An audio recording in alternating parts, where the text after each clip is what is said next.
Good morning, ladies and gentlemen, and welcome to the IP Group plc half-year results investor presentation.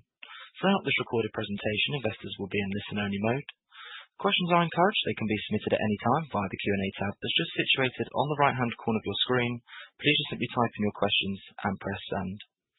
The company may not be in a position to answer every question it receives during the meeting itself. However, the company can review all questions submitted today and will publish those responses where it's appropriate to do so on the Investor Meet Company platform. Before we begin, as usual, we would just like to submit the following poll. If you could give that your kind attention, I'm sure the company would be most grateful. And I would now like to hand you over to the executive management team from IP Group plc. Greg, good morning, sir. Good morning, and thank you to Jake, and as always, thanks to everyone at Investor Meet Company for again hosting our half-year results webinar. I was reflecting a bit. I was reading my FT on Saturday, and I almost choked on my yogurt. I guess these days I've sort of had to move on from cornflakes for longevity reasons. But I saw the headline: the US market for IPOs has exploded back to life.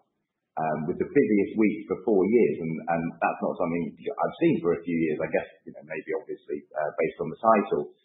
But it was an interesting reflection that the public markets have had quite a positive impact on the portfolio in more ways than one so far in 2025, and hopefully there is more opportunity that arises for us in future as a result.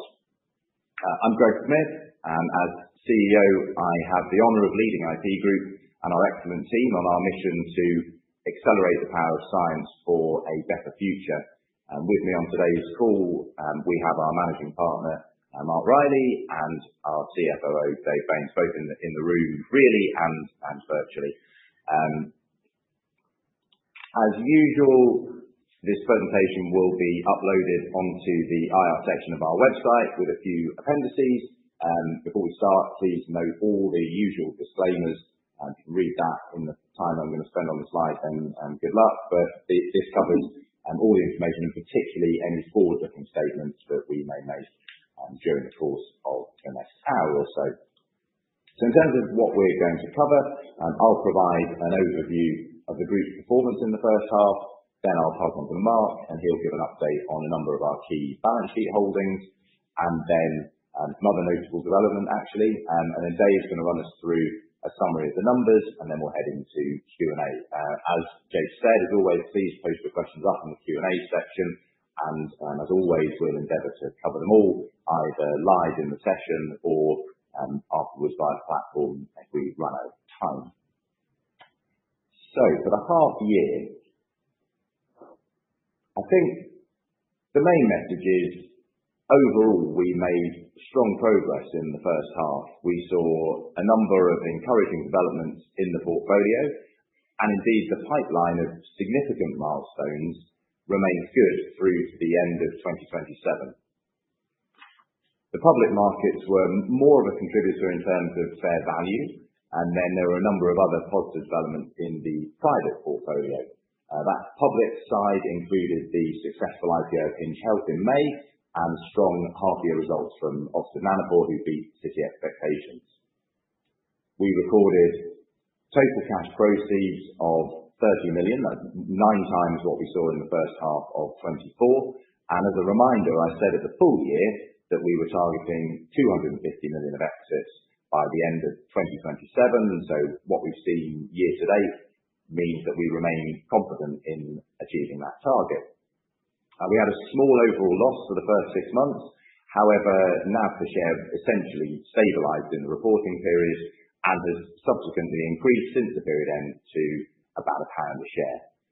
We continue to be in a strong balance sheet position and have good liquidity, and we've still got gross cash of 237 million, and obviously that's significantly up from this time last year when we had the Featurespace exit and others during the period. And then a final note is we're seeing increasing momentum in our efforts to add to our private scale-up capital under management, and the market hasn't necessarily moved as quickly as we hoped or expected on this front. However, we have good confidence of securing at least one new mandate by the time that I talk to you at the time of our full year results.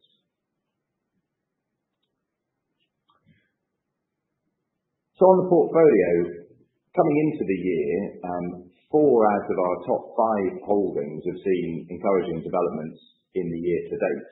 As Mark and DB will cover briefly later, the fifth, Oxa, while it's making encouraging underlying progress, is yet to close its latest funding round, and so our revised valuation has been pegged back to reflect that position.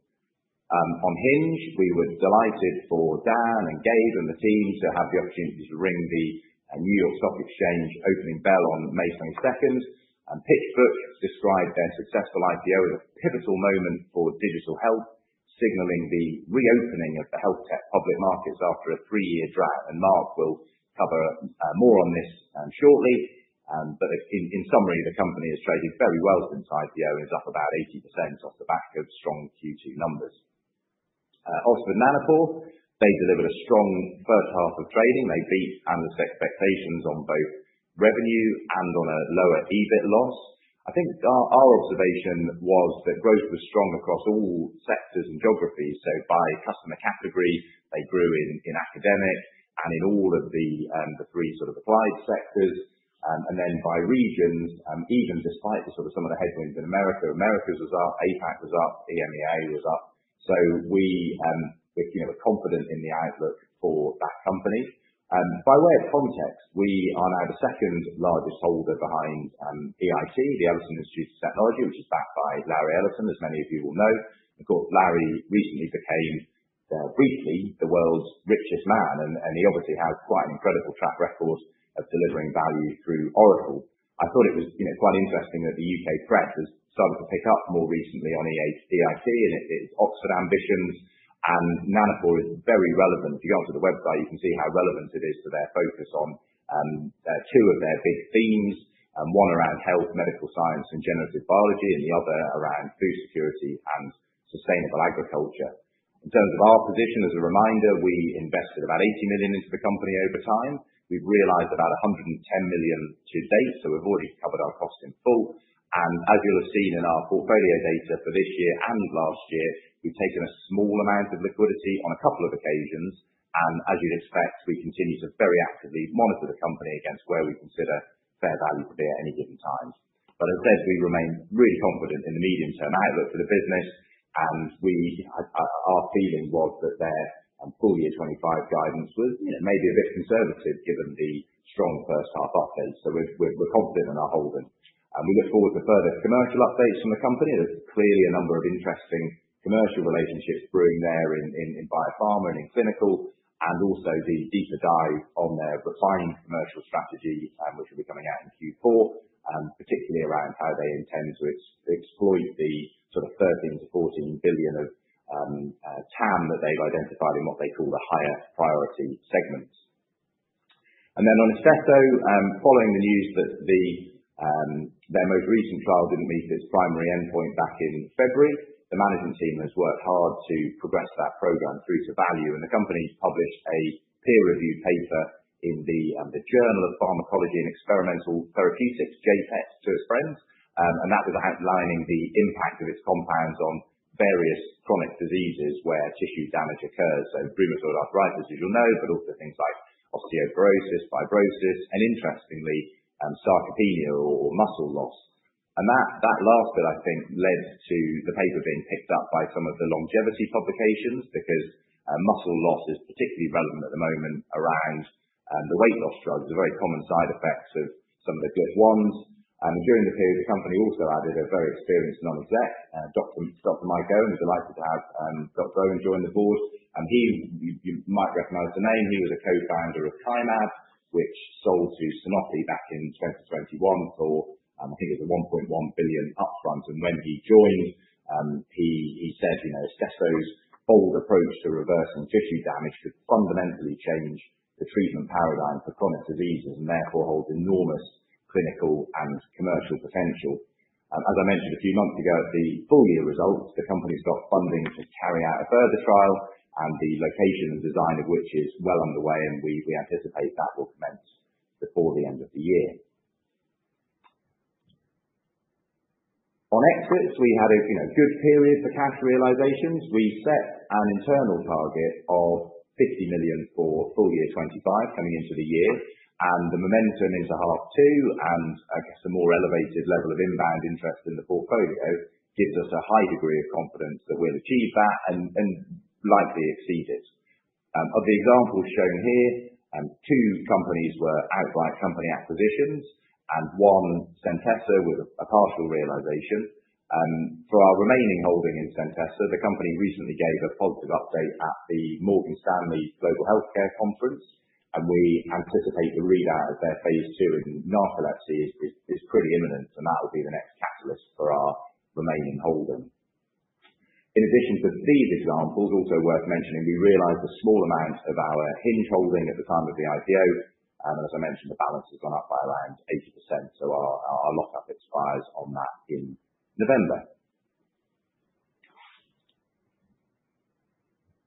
On what we've done with that cash, as a reminder, our policy is a commitment to deliver cash returns to supplement capital growth using a proportion of the exits that we make in any given year. At the moment, we are using buybacks, and we said that we'll do that until the discount gets to a lower level than 20%. And given that persistent discount, at the time of our full year results back in March, we announced the intention to use a greater proportion of our realizations in 2025, and we will again review that towards the end of this year based on our capital forecast for going into 2026. The current program is 75 million, and that includes 20 million that we announced in June. At today's date, as of yesterday, we've got about 9 million pounds left to run on that program, and so as we make further realizations, we'll look to add to that total.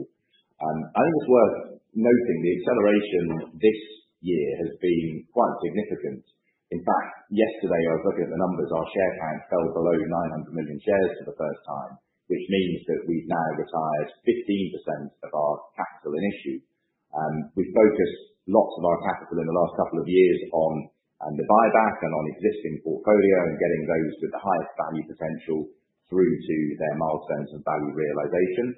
And we're starting to see as sort of performance and market appetite continues to return, we'll start to selectively add a few more new holdings to the balance sheet portfolio, including from Parkwalk and the wider ecosystem. So before I hand on to Mark, I just want to sort of briefly look forward. Quickly, a reminder of the IP Group investment case. Three things to believe. The first is that there is significant value potential in UK science and technology. I talked about this, exemplified this at our Capital Markets Day back in June. The second is that IP Group is well positioned to exploit this, given the team, the track record, the sourcing, and the portfolio, and that this represents an attractive shareholder opportunity, particularly given the discount to NAV against which we currently trade. To reiterate again, this is something that I've covered in the past few updates. This, in a single slide, I guess, depicts the capital strategy that we are following to be able to exploit that opportunity. From the perspective of a developing science and technology business, we're one of the few investors that can support development from the very earliest stages to relative maturity at the sort of venture growth end of the journey. And complementary private funds are strategically important in terms of pipeline, particularly in the case of Parkwalk, but also development capital for our businesses, and they also contribute fees to mitigate our net overheads. In terms of scale and ambition, Parkwalk, we're aiming to maintain around £500 million of assets there. Successful exits are balancing off against new subscriptions. On the balance sheet, we're focused on NAV per share delivery, and that obviously includes that 140 million of cash that we've returned to shareholders over the last couple of years, and is appropriate for where we are in the cycle. And then on the scale-up fund side, under which you'll remember Host Plus increased their commitment by a further 125 million Aussie last year, and that's where there is a real growth opportunity to scale available capital to ensure strong returns from our balance sheet and our sources of for our various investors. On the first bit of that, just a quick update on our differentiated UK sourcing platform, Parkwalk. The business here, as you'll see from the numbers, as I mentioned, has about £500 million of assets under management there, which are all EIS tax advantage capital. and we partner with many of the UK's leading universities to source new spin-out opportunities.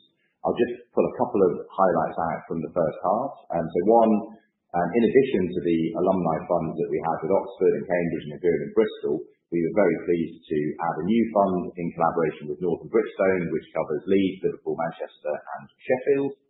And then similar to the theme that we're seeing on the balance sheet side, last week we were delighted to announce the acquisition of one of our portfolio companies in the funds, Cytora, which gave a good return to our EIS investors, and for our PLC shareholders, that generates additional fund management fees that contribute to lowering our net overheads.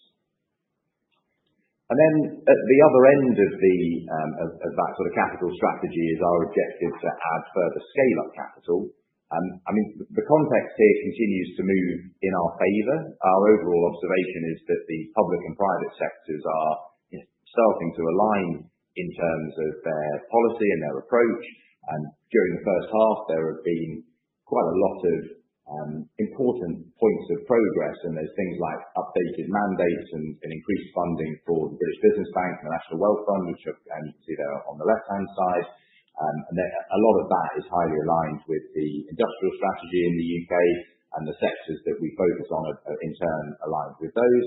The pensions bill is currently passing through the Commons. How long that's quite going to take, but that removes some of the widely cited barriers to pension funds and similar long-term capital investing more in private productive assets in the UK.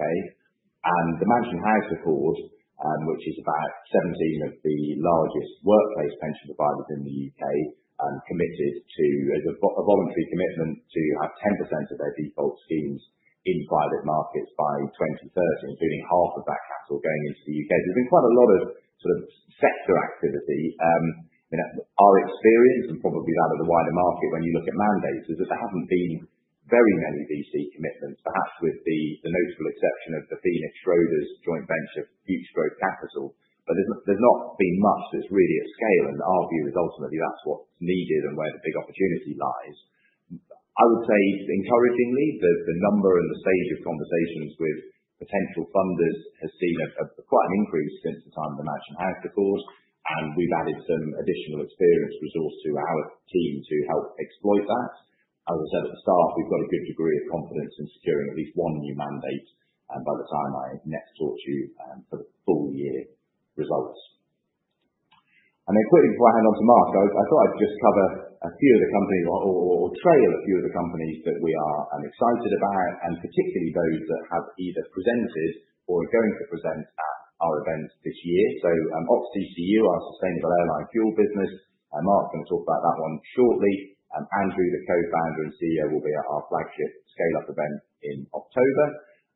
Intrinsic, you might remember that the co-founder and CTO Adnan presented at our capital markets event. There's a video on our YouTube channel if you like a lot of technical detail. That's quite a technical one. They are producing the world's smallest non-volatile memory, and they have what's called a tape-out coming towards the back end of this year. That does have very significant commercial potential, given the company's initially targeting a segment of the memory market that's worth more than 50 billion.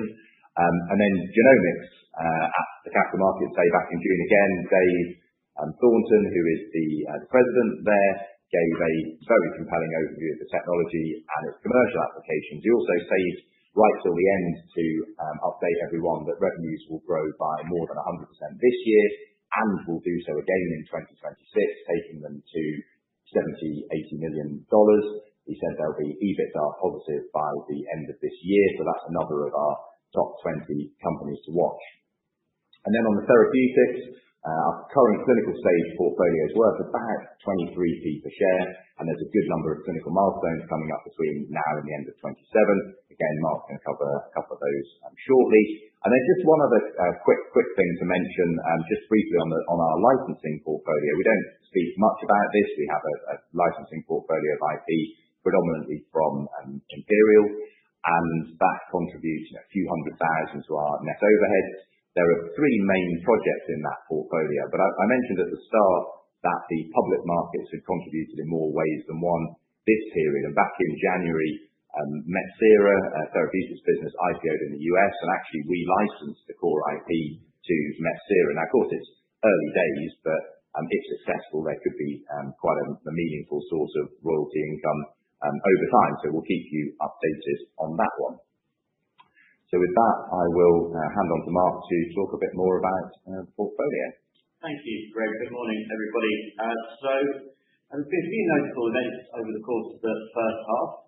Perhaps arguably the standout one, certainly for me personally, having sort of witnessed the whole journey of Hinge Health. I recall, I think it was 2012, 2013, when its founder, Dan Perry, who remains the chief executive of Hinge Health, walked into our office and very confidently said, "I'm going to make you guys a lot of money." And I think you can say with some confidence that that was accurate now, with a 50x overall return on our investment so far on that asset. So the company, of course, we were the first investor when Dan was still a PhD student in the University of Oxford. It went on to raise substantial sums from the top Silicon Valley investors.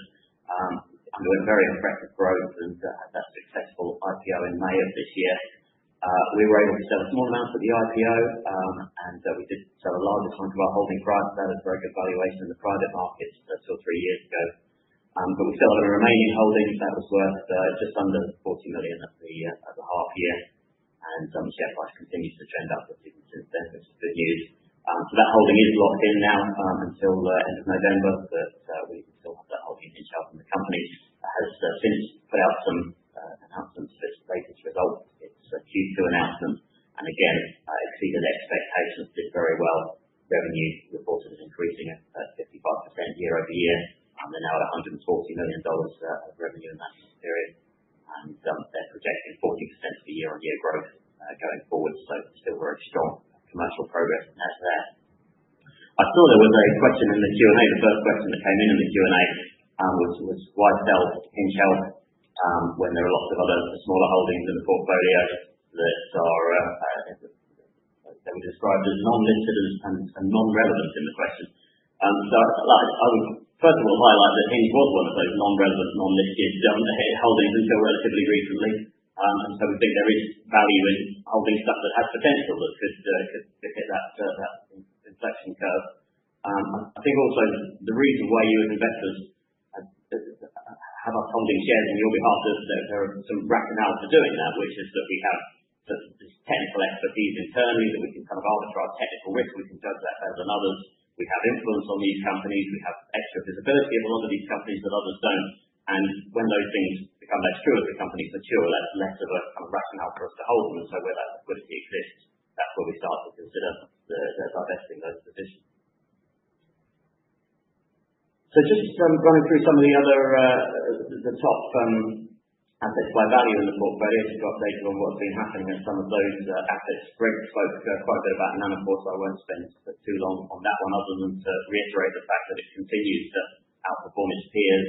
They had a positive set of results that beat the market expectations, 28% rise in revenue, up to £105 million now. And the key thing that we were looking for in those results was diversification of revenue, demonstration that they're moving into applied markets, into clinical markets, as well as this strong base of research revenue that they've already demonstrated over the past several years. And we really saw that this time. The revenue grew by over 50% in the clinical domain and 27% in the applied domain. So that's really showing that they're moving into those big market opportunities, and that's very encouraging. On Espresso, so as Greg said, this was frustrating that they missed this endpoint in the first phase 2 trial, but frustrating because it also demonstrated there's so much potential in this drug. And as Greg said, there was some data from that trial published in the Journal of Pharmacology and Experimental Therapeutics that demonstrated that its ability to elicit tissue repair, not just sort of preventing degrading the tissue, but actually showing that it's repairing the tissue, which has a lot of implications, but it showed these improvements in bone erosion, in disability and fatigue, and so that has a lot of implications to sort of slowing aging and to slow the progress and even reverse the progress of some of these really detrimental conditions that people suffer from it, like this. Their focus is currently on rheumatoid arthritis.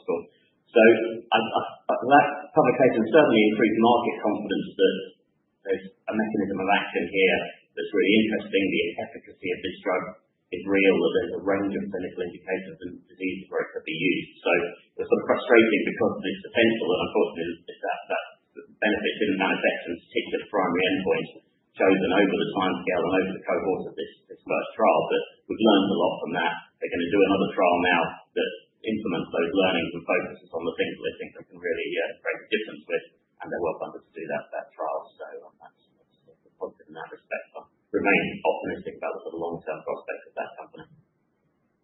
And finally, on this slide, amongst our most valuable assets, Pulmon side, today, not a huge amount to report there because things are going well. Their trial is on track. They're progressing according to plan.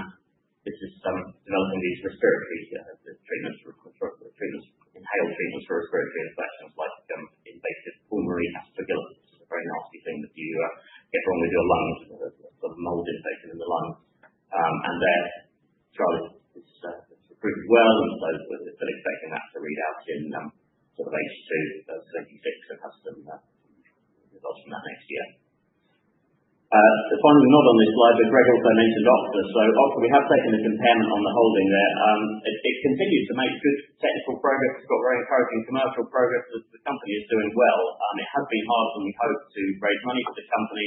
A bit frustrating because we have sort of built with building blocks all around, but we're just not quite over the line with that yet. But we are quite advanced now in discussions with some major potential cornerstones. So I hope to have some good news on that aspect soon. So that's the sort of the higher value stuff in the portfolio. That's the kind of top end. But another just picked out another handful of assets to mention because of some exciting developments in those assets. So Artios, you may recall, is a company that's developing DNA damage response-based cancer therapies, and they are focused on hard-to-treat solid tumors. It's now public that they're targeting pancreatic and colorectal cancers, both of which have a huge, unfortunately, unmet clinical need. So big market opportunity for the company, big commercial opportunity.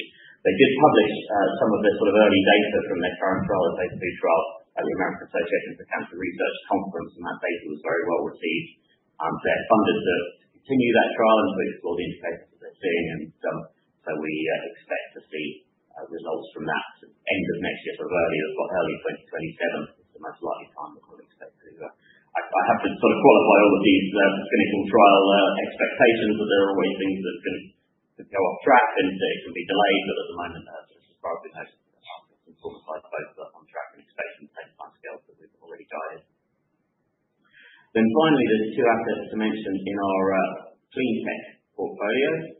So OxCTU, I don't know, we maybe haven't spoken a huge amount about this company in the last few presentations, but this is a company in Oxford, a spin out of Oxford University, that's developing the world's lowest cost, lowest emission methods of making sustainable aviation fuel. So you use sort of waste carbon and you turn it into fuel for aeroplanes. And good news for those of us who would like to continue travelling without having quite the impact on the environment that it currently has. So that company raised £28 million in a Series B round during the period, and the exciting thing about that is the sort of incredibly impressive list of strategic investors who came in to really validate the proposition that OxCTU is working on. So it was round was led by Safran, which is the world's second largest aircraft equipment manufacturer. The energy company Orlen came into the round. IAG, which is the parent company of British Airways, came into that round. So a real kind of validation of their proposition based on the strategic interest that they had in strategic financial support that they've got. They've built a demonstration plant that's sat on the tarmac up there in Oxford Airport that's kicking out jet fuel. It's working, it's producing jet fuel now, and they've started the process to develop a full-scale commercial project in the UK. So that will be the sort of next scale up of their project. And finally, Hysata. We've talked about Hysata in these presentations before. Very compelling proposition. They have a hydrogen electrolyzer, a machine that produces hydrogen at 95% efficiency, which is well above anything that you will achieve if you buy a hydrogen electrolyzer off the shelf today. So their 100 kilowatt system, it is slightly delayed, but we anticipate that there was a possibility that there would be a delay on this 100 kilowatt system. So that's built into their funding roadmap with the money that we raised with them last time. So they're still funded to use that system, and we're still expecting it to be commissioned during Q3 in this quarter of this year. They've also also got a field trial going on, a machine running on a customer premises in Saudi Arabia. So this is not sat in the high data facility. It's sat halfway around the world, and that is working, and they've reproduced that world-leading efficiency at that customer site, so they've demonstrated the ability to put the machine in different places to create that world-leading efficiency. And with that, I will hand back to David now. Thank you very much. Thanks so much. Financial results. Nice to review again as always. I'm going to go through this fairly quickly. It pretty much just pulls together all the threads of the things we've been talking about. Overall cash very strong again, £237 million cash. That's actually up 47% from this time last year. And that's of a very successful exit feature space at the end of last year, which of course has generated a significant amount of cash. We are of course slightly down from the year end if we make investments, and I'll give you a cash flow in a minute to talk you through that. There was a small loss for the period, about 1.5%, about £43 million loss. It is worth making the point, as you've already heard, that since the year end, all of that has reversed actually through improvements in Nanopore and Hinge. About 35 million that's come back. And it means combined with share buyback, actually our NAV per share is now actually up. So it was briefly down at the half year from 97 to 96, now about £1 a share. So that's a combination of the improvements since the year end and also the share buyback, which improves the NAV per share as we go along. And the overheads are down about 14% period on period. I'll do a slide on those in a minute, talk through it. This next slide could be long, could be short. I'm certainly going for the short option. In brief, and as disclosed in the interim results, there's a number of kind of uplifts over 5 or 6 companies and a number of write-downs over a similar number of companies, and a foreign exchange loss of 14 million, which relates to the pound being strong when we convert some of our American-denominated assets in particular. That may or may not reverse at some stage, depending on currency. But those elements just eliminate, quite frankly. And then you've got really just to do with 2 funding rounds, really, Artius and Oxa, where actually, as you've already heard, companies are performing well, but actually we've not either completed or haven't started a full funding, and as such, we have no choice but to actually make some kind of provision against both. And that accounts for sort of 39 million of that. So pretty much that is the story of the half. Just adjustments to those 2 assets in that small loss, but that loss has now been eliminated between the year end and today. That's why when we now look at the assets here, assets are down a small amount, from about 1 billion to 900 million. Those are rounded. It's actually down about 60 million. So the combination of that small loss and also shares we bought back, because of course the buyback does actually make the balance sheet slightly smaller as you buy back shares. The concentration hasn't changed. So that next bit of the slide is telling you there's no news. It was about exactly 56% of the top 10 at the year end, and it is now. It's pretty much the same sort of ratio of how the portfolio looks. And actually, the next slide also no change. This is the slide I always do, but talks about how well the portfolio itself is funded. Of course, that's very important. And actually, we're increasingly seeing this pattern whereby there's about a third that is funded. It's a possibility. You don't need to worry about that. And then there's about a third which over the next year to year and a half need funding, and then another third that doesn't need funding until 27 and beyond. So much of the portfolio is fairly well funded, but there will always be funding challenges and companies requiring funding at any point in time. But that kind of 1/3 rule is beginning to come pretty well solid as a rule. And now this just pulls it all together. So here's the cash shows of what's happened, and you've heard, I think, all these numbers now. We've invested 35 million in the period. You heard over a number of assets. Most in current assets, only about 12% of that total investment into new assets. There's a single new company in the period. Realisations, we've talked about at length, £30 million. Share repurchases, 25. It happens that almost exactly what we've realised we've used on buybacks. That's actually a coincidence. But we are this year committed to 50% of our realisations to be done in the form of buybacks. It just so happens that some of the buybacks we've done relate to last year, so it doesn't quite work out the maths. But in short, we will begin, of course, this year, I think 50% of our realisations and buybacks. Overheads down, as we've heard. The net debt, actually we generated about 2.6 net income on interest, but we've made some repayments on the debt in the period, which means the actual total number is just a small reduction overall. And then there's a relatively large working capital movement. That relates to the licensing, which we just sort of started talking about a bit. What happens on the licensing? We own certain licensing assets on behalf of Imperial College. We're responsible for them. We often collect in the proceeds, and then actually we keep some we distribute to other parties. For example, Imperial College itself. And that means we sometimes have these working capital movements where we're paying out money and receipts on behalf of others. And that's where you get a relatively large movement. But that's the story of the cash. Cash is still very, very strong. And overheads, I'm very glad to say, are pretty much exactly what we said they'd be. So that's 15% this time compared with this time last year. But we're going to do what we said we'd do. When we did the cost reduction in the second half of last year, we said we'd reduce the 23 number, which was about 22.5 million net, to about 16.5 million net. That's what we're going to do. 23% reduction. That still looks like what we'll achieve to the year end. So I think without further ado, I'll pass back to Greg. Thank you, Dave. You're welcome. So, leaving some good time for questions. So, the summary of the half-year results. So, we made good progress in the first half. We saw a number of encouraging developments in the portfolio, many of which Mark has touched on. The public markets were a particular fair value contributor, including that Hinge Health IPO and Oxford Nanopore strong trading. We made good progress on exits of 30 million, and that momentum into half two means we remain confident of our target of achieving 250 million of exits by the end of 2027. As Dave just mentioned, our NAV per share essentially stabilised over the period and has subsequently increased since the period ends to about £1 a share. And on the scale-up capital and expanding our resources as a group, our capital resources as a group, we continue to see a big opportunity.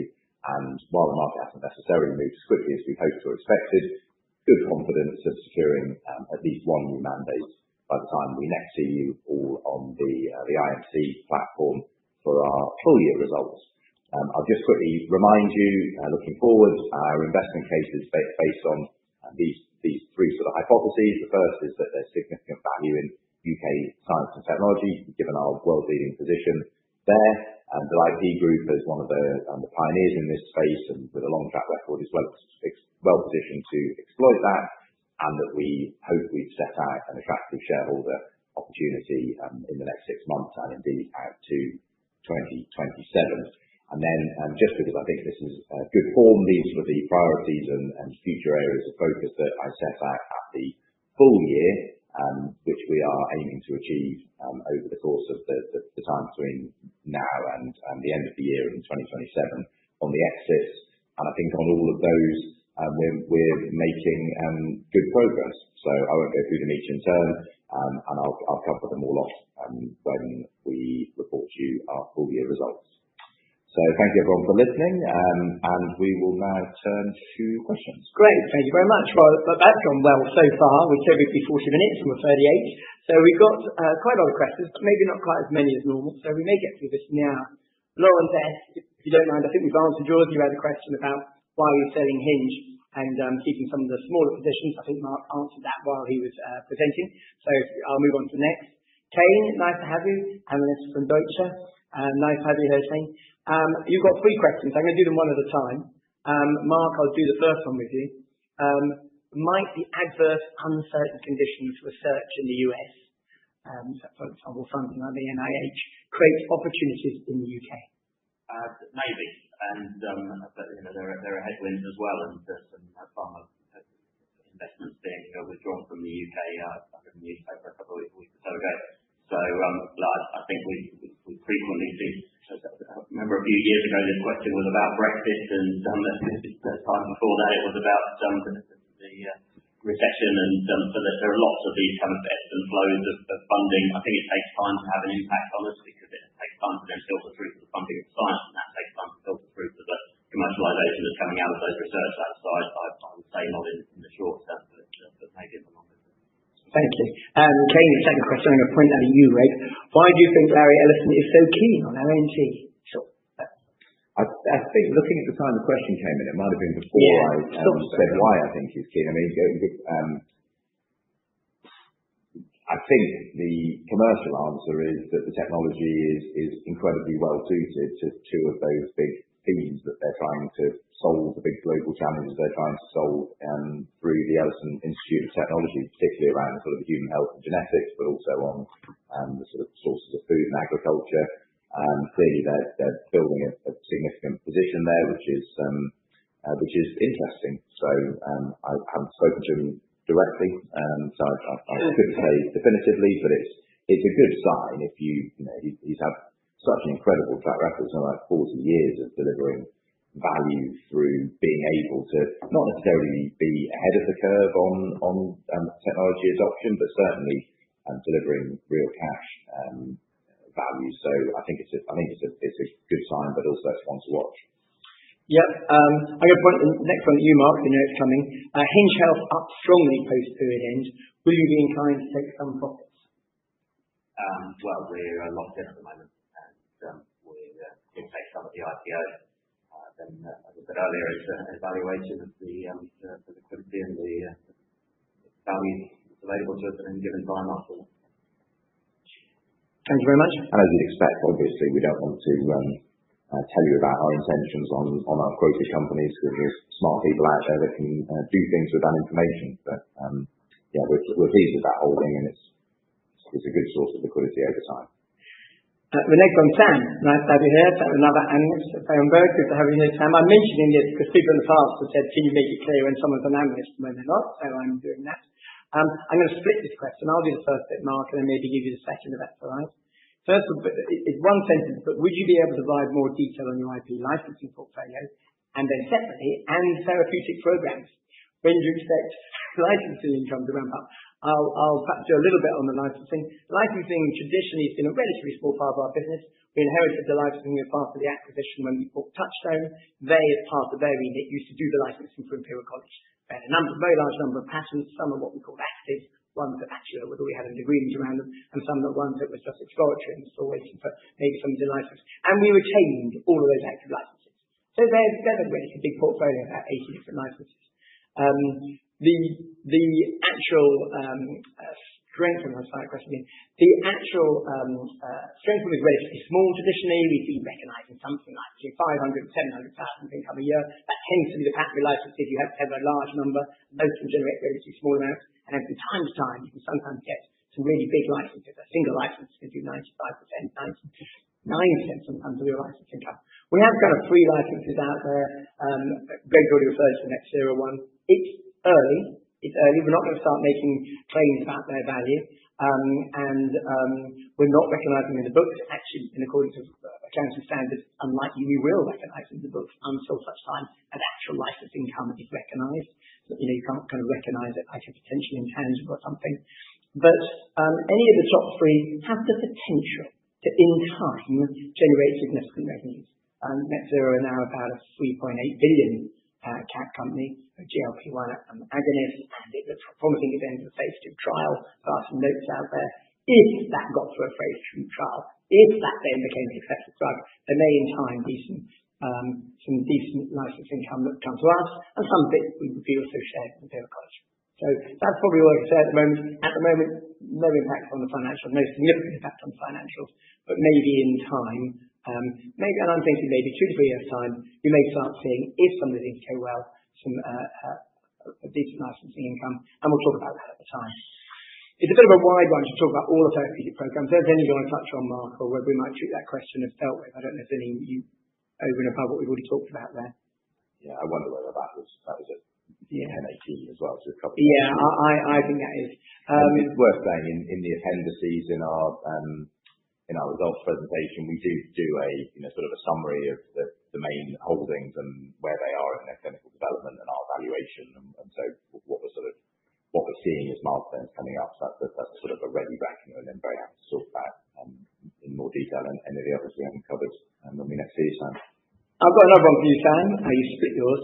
I'll give it to you, Greg. I mean, given the current cash position and potential exits over the next couple of years, is there any change in your thinking around buybacks?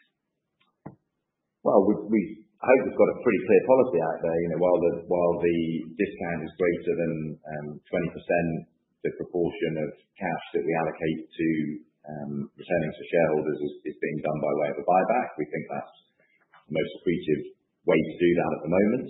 And at the moment, for this year, we're using 50% of our realizations to that end. We will, as always, look at that number for next year. Historically, it's been around 20% of realizations that we've returned, which we see as a sort of a more sustainable steady state. But obviously, we'll look at the relative opportunities for buybacks of our own shares versus portfolio opportunities and a small number of new opportunities. Thank you. So no real change in the policy. The application changes, each year based on circumstances. Thanks. Next, Josh L, not an analyst, of which I'm aware. I'll probably take this. How has there been no First Light Fusion fair value movement despite a complete change of strategy during the period? There has been a significant change in strategy and actually some very promising technical developments, which I won't try to talk to. You can ask Mark about those if you're interested. But actually, reviewing the valuation, one of the main considerations was like the probability of funding, the likely valuation of funding. And when we reviewed it, we came to the conclusion that actually the kind of value we carried at looks pretty robust around what we'd expect to value it at. My recollection is that the new strategy was fairly well advanced at the time of the full year valuation, so that was pretty much factored in, yeah, exactly. And at the moment, I think, from where I'm sitting in terms of the technical side of valuing it, I think that actually, we carry it where we sort of think it may be valued. We may be wrong, but we will see.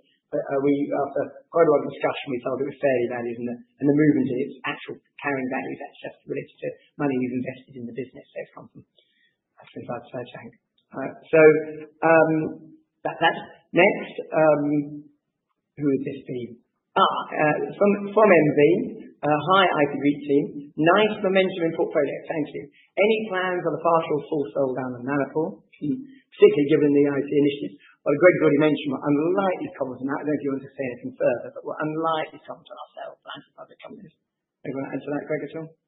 I don't think anything to add to what was said on that front. We do look at it all the time. It's not, I've said in the past, it's not our strategy to have big holdings in large quoted liquid companies that our shareholders can access directly. So it's a matter of time, but we're a happy holder given the progress in the portfolio, and we always look at liquidity. Thank you. Next question from Bill H. Probably Mark, about you. What is the role of IP Group's managing partner? If you'd like to outline your role. To deliver shareholder value, to increase the value of our existing portfolio and to make exciting new investments into companies that will be future world-changing companies. So I have responsibility across the portfolio.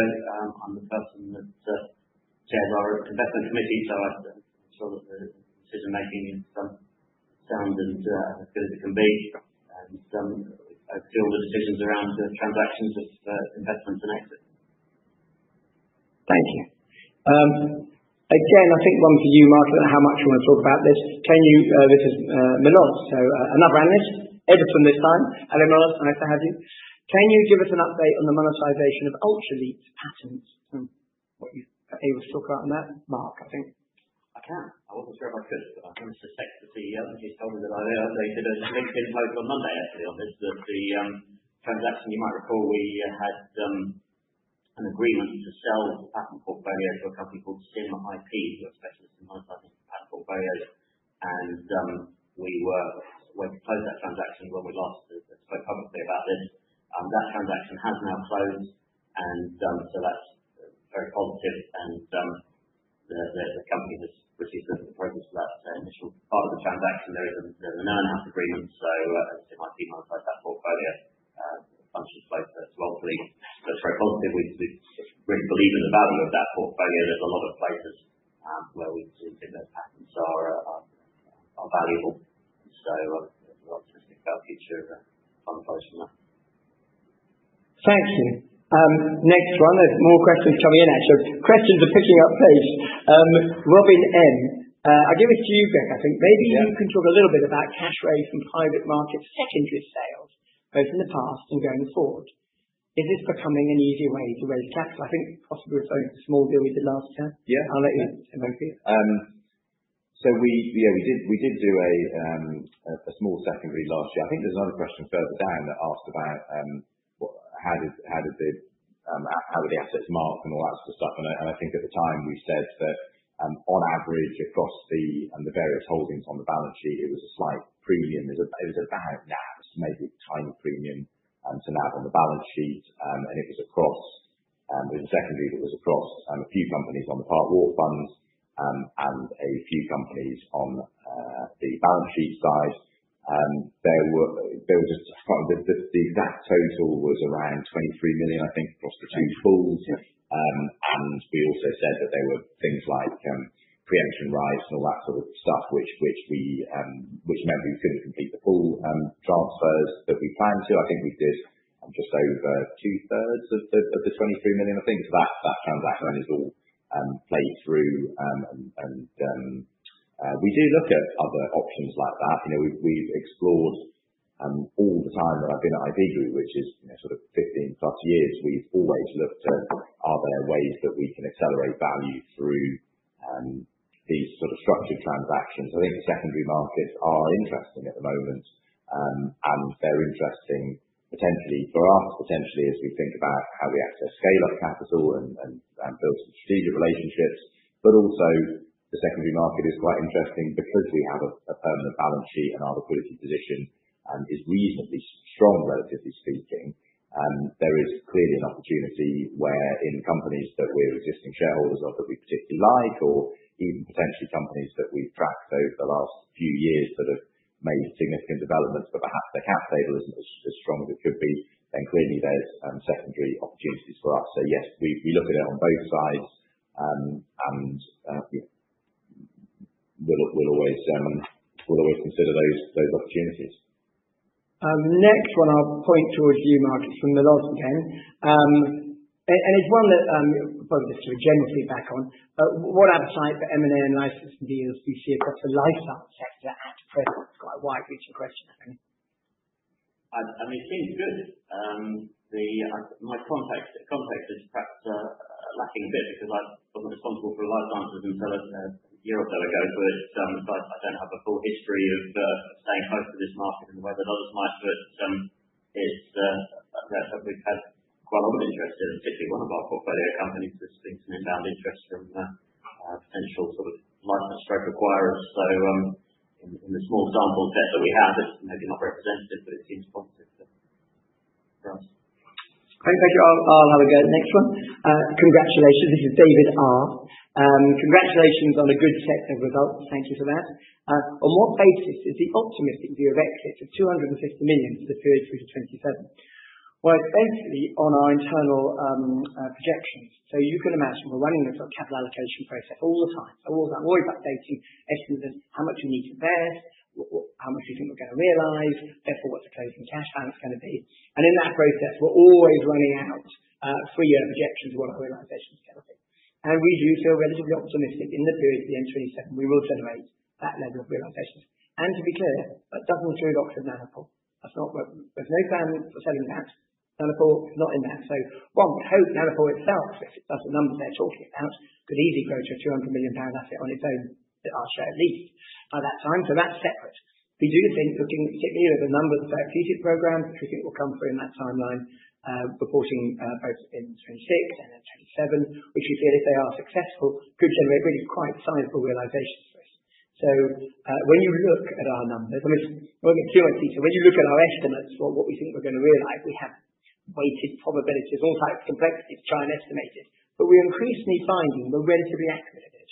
Although it's a sort of a balancing game of 10% probability that and 40% probability that, actually it seems to work out relatively well, which is why we've been able to manage our cash relatively well. So in short, it's based upon our current expectations of the portfolio as it stands, and there are quite a number of, as you can see, benefits of therapeutic quite big programs reading out, which if any one of those work could make a serious dent in that number. And we are certainly, as we've already said, on target to doing the number we plan to do this year already. Next one, Haran. I hope you don't think I'm ignoring you. I think this is a good question around the secondary we did last year, which Greg put referred to, and I think we've answered. So I'll have a next question, which because I've answered the last one I haven't read, but I will read it out. We'll see what we've got. This is from David R.S. Your ambition is simply to increase NAV rather than achieve a more typical target of, say, 15%, which might be expected for VC investing. Should shareholders assume either that you're very cautious or simply don't believe you can create typical value on this risk or asset class in the UK? Greg, how about you? I think we'd all have a view on that. Yeah, I think we would. We'd like to get to that. We've got to be realistic with the current environment that we're operating in. However, it's fair to say that our ambition or our objective is to deliver compelling financial returns that are consistent with that risk profile. And certainly when the IC needs to consider any investment in a portfolio company, we're not looking at, will we keep this holding flat? We're looking at VC-type multiples and VC-type IRRs. And so the objective is to have more of those successful returns, and we focus the investment strategy more into those areas where we've seen those successful returns in the past, but also, importantly, where we think there is returns to be had in the future in delivering against this sort of science-backed investing environment. I don't know, Mark, if you'd add anything particular to that? Agree with that, no.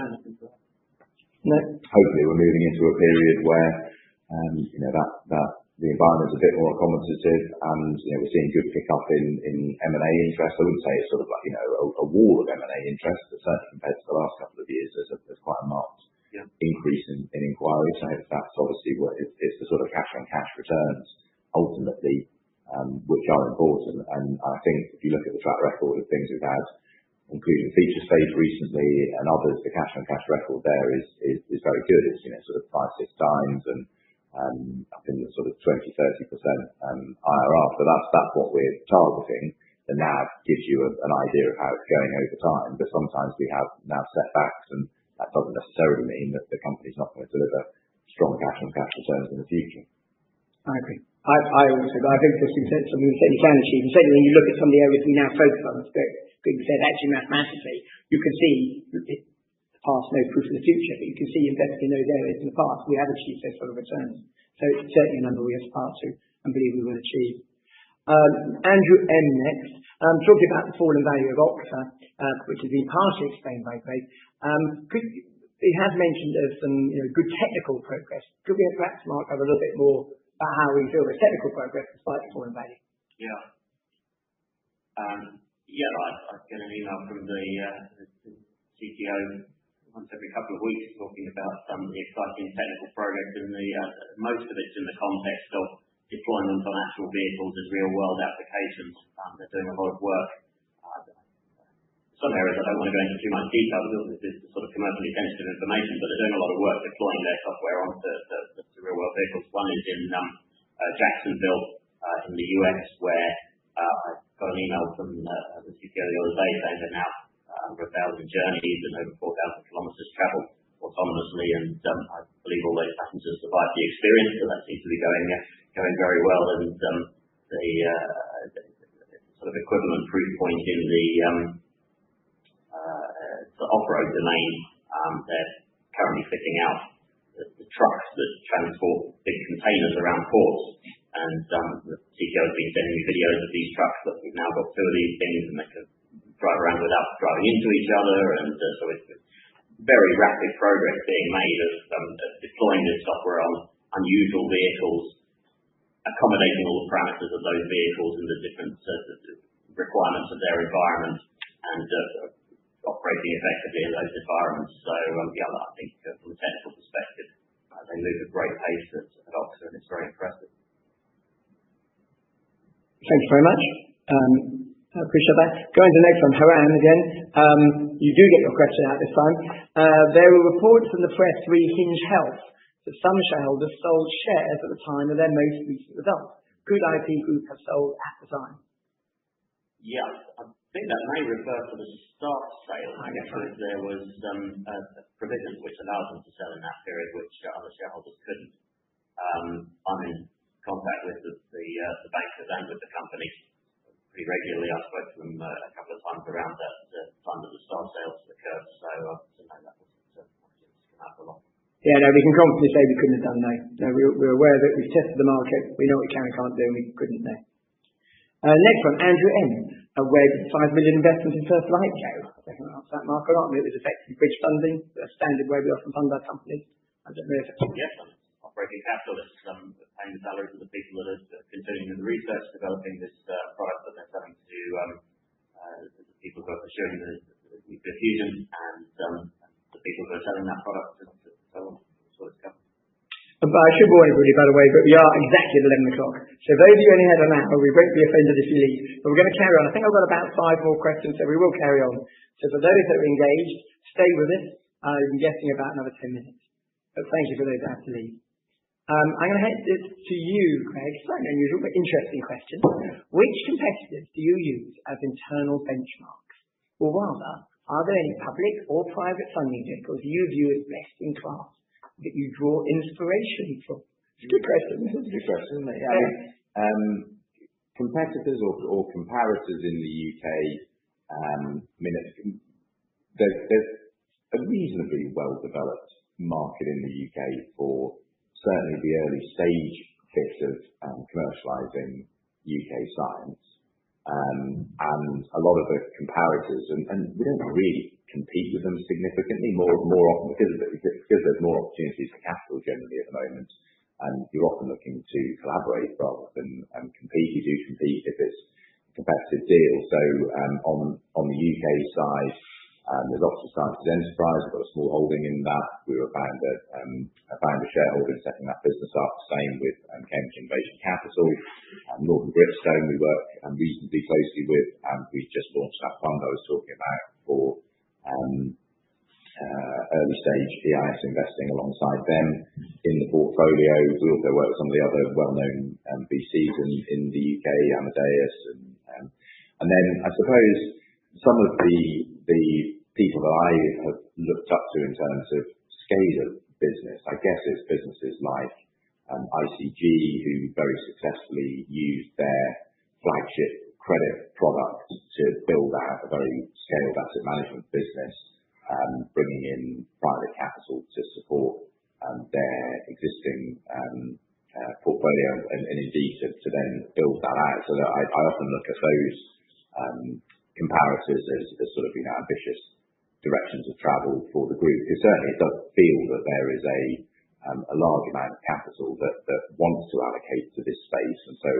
clearly being in a position where we're a public listed entity, we've got the professional valuations and the systems and the reporting and the track record puts us in hopefully in an attractive position for those partners who are looking sort of reputationally at working with people that have been around for a period of time. So yes, there's probably those sorts of businesses, and of course there are some world leading VCs who are focused in particular areas, and we look at those for best practice, and various of the team have their sort of their favourite bloggers in VC space that we track their thought leadership. There's some very well resourced on VCs on the West Coast, some of whom are increasingly moving into the deep tech space where we are, and so looking at their pronouncements and how they're seeing the world is all useful information for us.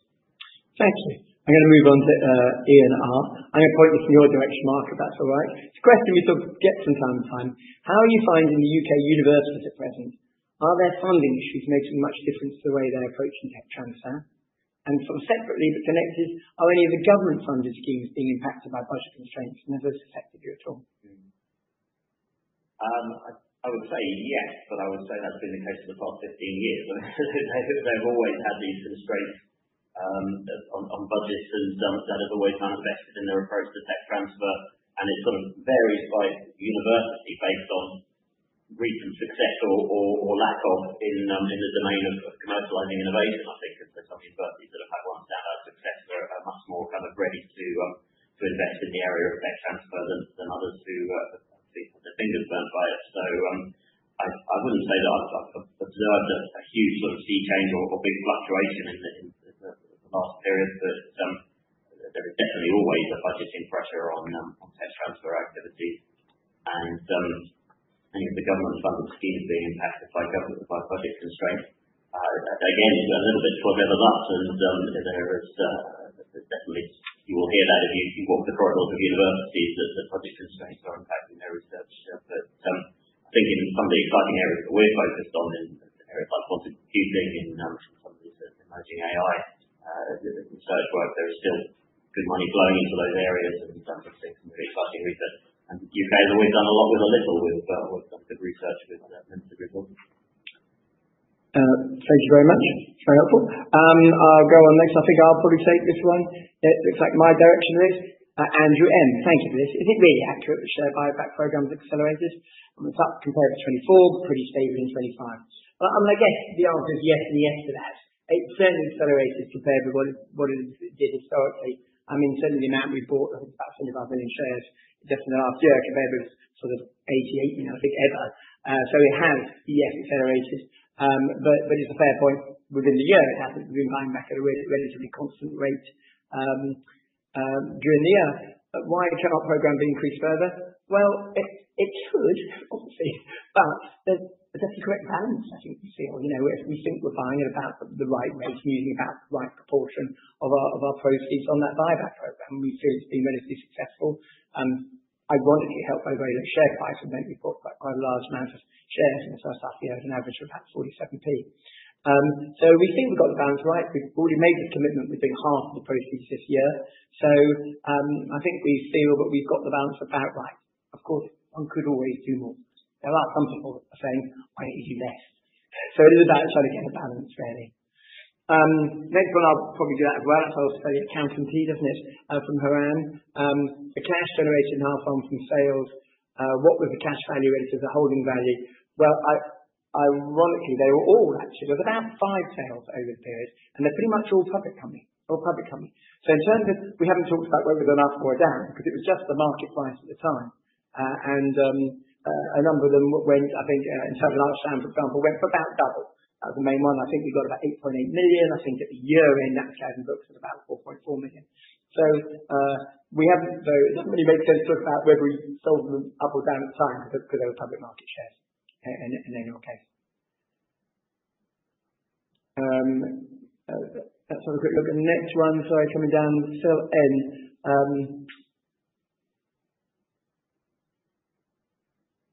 We've already had this before. Fill in, if you don't mind, you're asking a question about whether we could sell Hinge or not. I think we've answered that fairly comprehensively. Okay, this one's always a tricky one. I'll ask Phil if probably I'll point this to you, Greg. Always difficult, but for the shares to ride, you need happy existing shareholders and new buyers. Summary. So who are the people who are selling? Is there a pattern, a trend or what? And is there an excess being dribbled out by a certain style of owners? Quite a lot in that question. You have a go at that?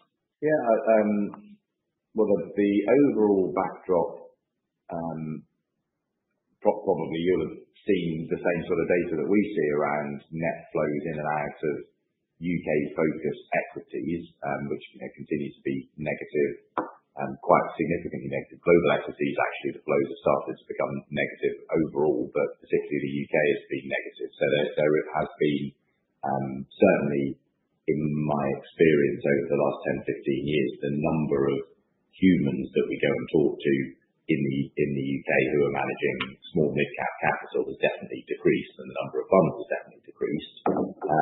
When you look at we get a monthly register analysis each month, and we go through that and try and get some clues as to who's buying and selling. Often there's changes period to period on the tracker funds, and sometimes from month to month you get some of the larger or middle-sized holdings either reducing the position a bit or increasing the position a bit.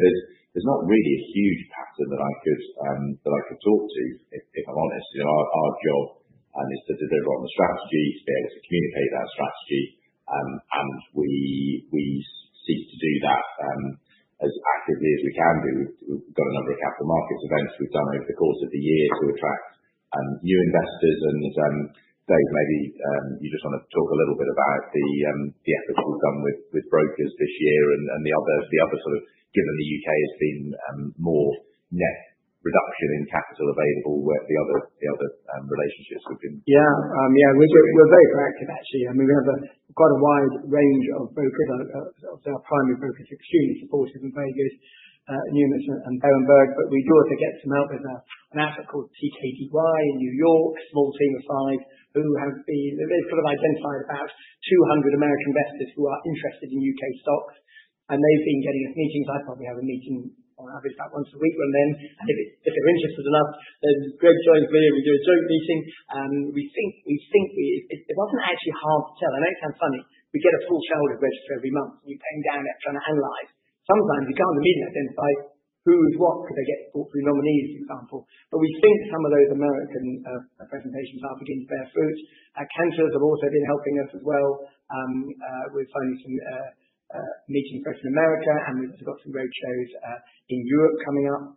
Rothschild have helped us. They took us on a roadshow in Switzerland recently. So we're actually extremely active. And you will find by the end of the year, our head of global capital will most certainly do some presentations in the Middle East and also in the Far East. So it's definitely not due to a lack of energy. And we are trying to get out and see people. And we think that is beginning to pay dividends. We think that's part of the effect is in the share price. That we are getting people to find out how interesting the story is and find out how extraordinary the discount is and what the opportunity is, which is pretty much what we're telling people. Next one is from Lucas, a shareholder from Switzerland. Hello, Lucas. Good to have you there with us. And you've written, just thinking out loud, you're giving an additional 200 million in exits in private holdings till 2027. So you add that on to sort of Nanopore, which is sort of hopefully by then something like 170 million. Are you saying that there's nearly 70 to 80% of current market cap might be achieved? I think the answer is yes. That was pretty much what I said earlier. Yeah, that is about right. Obviously, there's a lot of ifs in that, but if we achieve that, which we believe we will on the sort of non-Nanopore holding, if Nanopore still performs as it should, and we believe it will, yes, there's something between 150 to 200 million Nanopore on top of that number. Or we will hope. We will see. Last one, David B. Hello, David B. That's always nice to have one number out. Superb planted. Yeah, why are you so good? I know, it's not one. David B. I'm interested in you, Mark. Hello, do you think that the stance on US drug pricing and tariffs by the US administration is affecting pricing in the biotech market for ultimately successful innovation? If so, does that mean the model needs to be revisited so it is sufficiently profitable given the huge development costs?